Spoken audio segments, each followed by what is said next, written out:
चलो next topic हम लोग देख रहे हैं 1.6.1।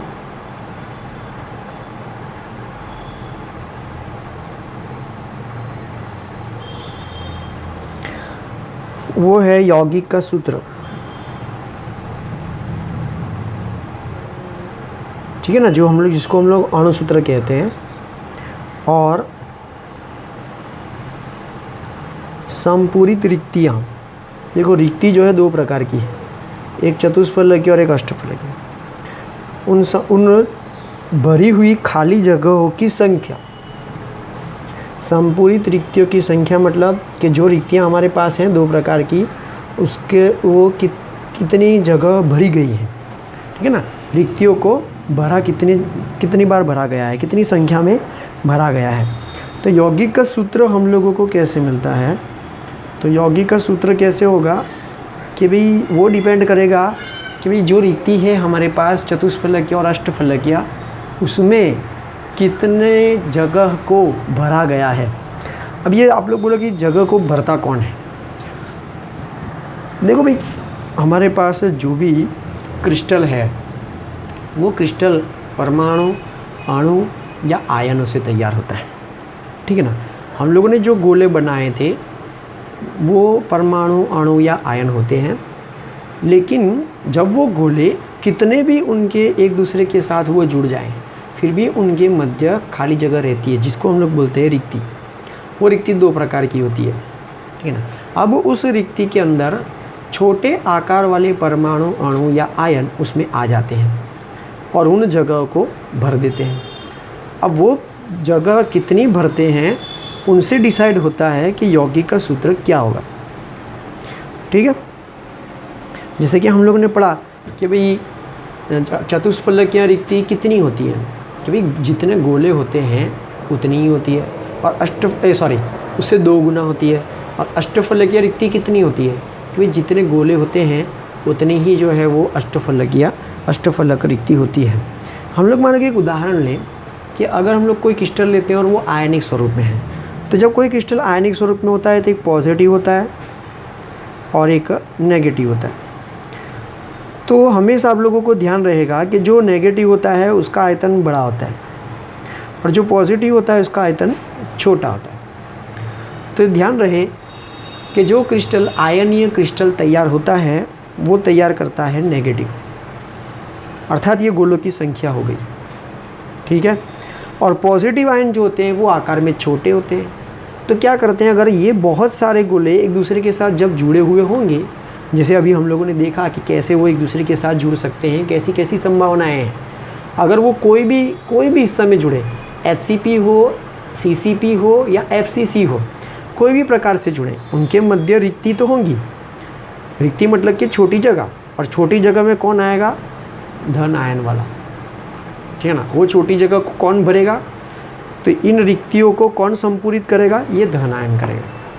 तो जो बड़े अणु होते हैं, जो बड़े परमाणु होते हैं, जो बड़े आयन होते हैं, वो जालक की रचना करते हैं, और उनके बीच में जो खाली जगह होती है उनमें कौन आ जाते हैं, जिनका आयतन छोटा होता है, उन रिक्तियों को संपूरित करते हैं। ठीक है ना, तो यौगिक का सूत्र किस पर निर्भर करेगा कि भाई गोला कौन सा है, कितनी संख्या में है, उसके साथ साथ जो रिक्ति है उन रिक्तियों के अंदर ये छोटे अणु, परमाणु या आयन कितनी जगह को रोकते हैं, कितनी संख्या में उन रिक्तियों में वो रुके हुए हैं, उससे तय होता है कि यौगिक का सूत्र क्या बनेगा। ठीक है, उसको हम लोग उदाहरण से समझा दें। तो उदाहरण 1.1 टेक्स्ट बुक में लिखा है, देखो, एक यौगिक दो तत्वों X और Y से निर्मित है। चलो, एक यौगिक बना है जिसमें तत्व कौन से हैं, X और Y तत्व, दो प्रकार के तत्व से वो यौगिक तत्व तैयार हुआ है। Y तत्व के परमाणुओं से CCP बनता है।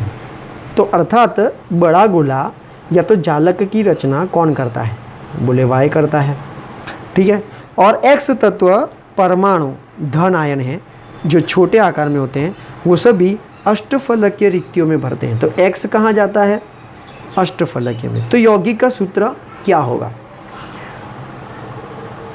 चलो तो इसका हल निकाल दें कि भाई यौगिक दो तत्वों से बना है, X और Y, इसके अलावा कोई तत्व नहीं है। ठीक है, तत्व Y से जो है वो CCP बना हुआ है। तो Y परमाणु CCP की रचना तैयार कर रहे हैं, ठीक है ना। अब आप लोगों को ध्यान रखना है, हर बार जो परमाणु जो कोई भी संरचना को तैयार करता है वो हमेशा 1 के गुणे में लिया जाता है। कितना? 1। क्योंकि जो परमाणु होगा, जो मेन होगा, उसी के अनुसंधान में दूसरे तत्व कितने आएंगे वो डिसाइड होंगे। अब उसके अनुसंधान में अगर दूसरा तैयार हो रहा है तो इसको तो 100% ही करना पड़ेगा, उसको तो 1 ही मानना पड़ेगा, ठीक है ना। तो जिस तत्व से, जिस परमाणु से, जिस अणु से, जिस आयन से यौगिक तैयार होता है वो हमेशा 1 के गुणे में होता है। अब हम लोग देखते हैं कि भाई जो छोटा आकार वाले हैं, जो रिक्तियों में स्थान को संपूरित करते हैं, वो कौन है? तो वो X है। और वो कहाँ जा रहे हैं, कौन सी रिक्ति में जा रहे हैं? चतुष्फलक में जा रहे हैं तो 2 गुना हो जाएगा, अष्टफलक में जाएंगे तो उतना ही होगा। अब ये X सवाल के अनुसार अष्टफलक के छिद्र में जा रहे हैं। अगर वो अष्टफलक के छिद्र में जा रहे हैं तो उनकी संख्या 1 ही कही जाएगी। क्यों मैंने 1 ही लिखा? क्योंकि जितने गोले होते हैं उतने ही अष्टफलकीय छिद्र होते हैं। तो अगर ये 1 की संख्या में होगा तो ये 1 की संख्या में ही होगा, ठीक है। समझ में आया? तो आप लोगों को लिखना होता है कि भाई CCP जालक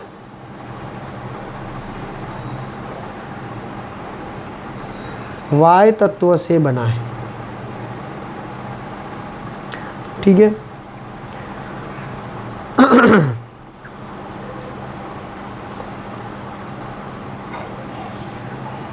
तो अष्टफलकीय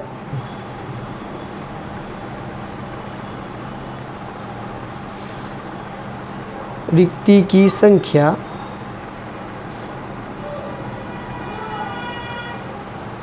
Y परमाणु की संख्या के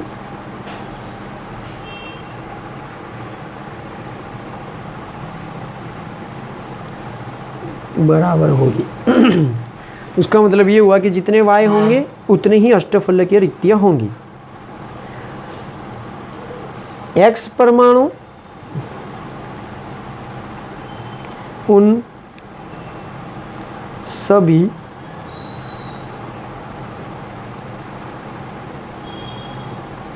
अष्टफलकीय रिक्तियाँ में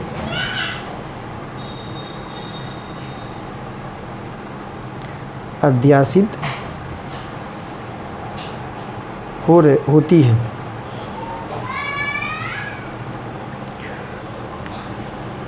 ठीक है ना। अर्थात X परमाणु की संख्या Y परमाणु की संख्या के बराबर होंगी। तो X जेम Y अगर लिखें तो Y को तो हम लोगों ने 1 कर दिया था, तो X भी कितना होगा 1। तो फिर अणुसूत्र क्या होगा, उसके यौगिक का सूत्र क्या होगा? तो यौगिक का सूत्र होगा X Y 1 1, तो 1 1 जिसको हम लोग लिखते नहीं है। तो सूत्र मिला X Y। तो ये हो गया आप लोगों का आंसर। वैसे ये MCQ में आता है, 1 मार्क में आता है, ठीक है ना। लेकिन पहला था इसलिए जो है चलाना व्यवस्थित पड़ा। दूसरा हम लोग देखते हैं उदाहरण 1.1।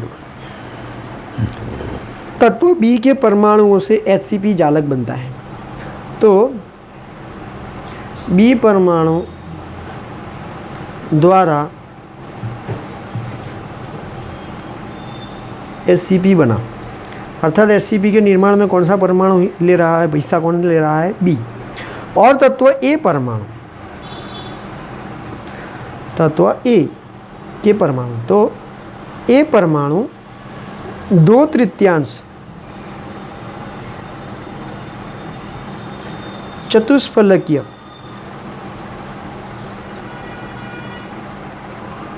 रिक्तियों को भरते हैं, ठीक है ना।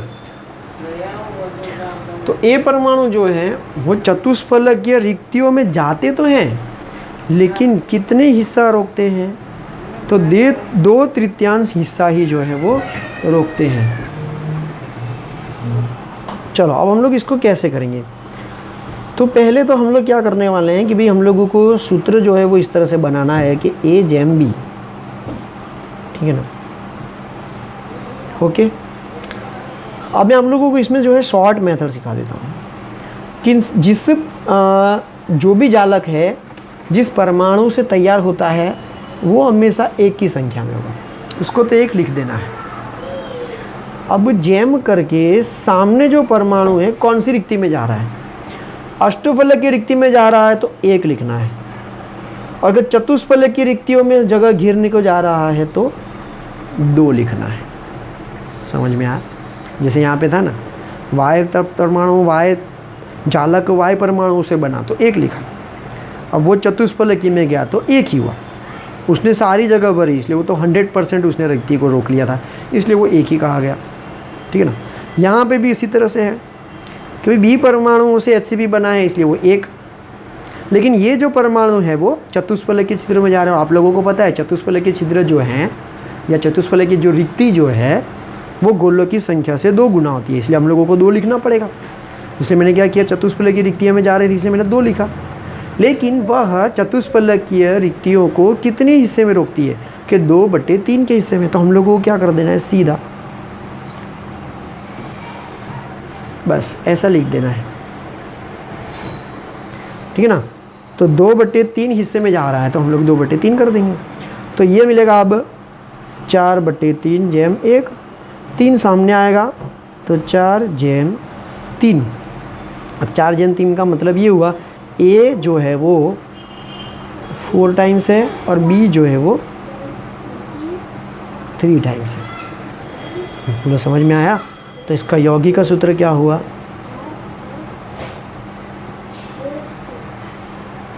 यौगिक का सूत्र ये हुआ।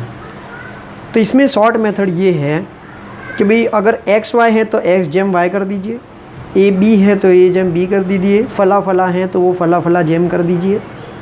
जिस परमाणुओं से तैयार होता है जालक उसको हमेशा 1 कर देना है, अगर वो और दूसरा परमाणु जो अष्टफलक के छिद्र में जाएगा तो 1 करना है, और अगर वो चतुष्फलक के छिद्र में जाएगा तो 2 करना है। उसमें भी वो कितने प्रतिशत हिस्सा रोकता है तो वो हमको यहाँ पे मल्टीप्लाई करना है, ठीक है ना। 2/3 ये इजीली दे दिया है, कहीं कहीं प्रतिशत भी देते हैं तो हम लोग उसको प्रतिशत में कन्वर्ट कर देंगे। बोलो समझ में आया। तो इस तरह से यौगिक का सूत्र तैयार होता है कि भाई कैसे, तो कितने परमाणु कौन सी रिक्तियों में कितने अंश जगह रोकती हैं उनके ऊपर से। तो ये हो गया आप लोगों का आज का ये इतना। तो हम लोग नेक्स्ट वीडियो में मिलेंगे नेक्स्ट टॉपिक के साथ 1.7 के साथ, ठीक है। तब तक के लिए फिर बाय।